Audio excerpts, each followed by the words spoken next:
আব্বা, তুমি যে মেয়েটাকে দেখতে পারছিলা না, সে মেয়েটাকে আমার পছন্দ হয়নি। আরে দেখো দিনি, তাতে মন খারাপ করার কি আছে? ওটা পছন্দ হয়নি, অন্য মেয়ে দেখবো। আব্বা, আর মেয়ে দেখতে হবে না।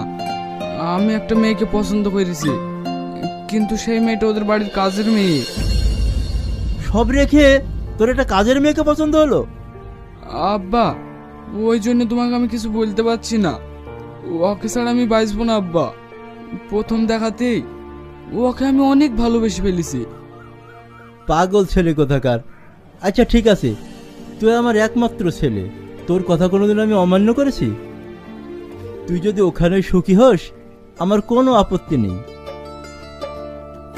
আব্বা, ছোটবেলায় তোর মা মারা গেছে, তখন থেকেই তোকে আমি কোলে পিটি করে মানুষ করেছি।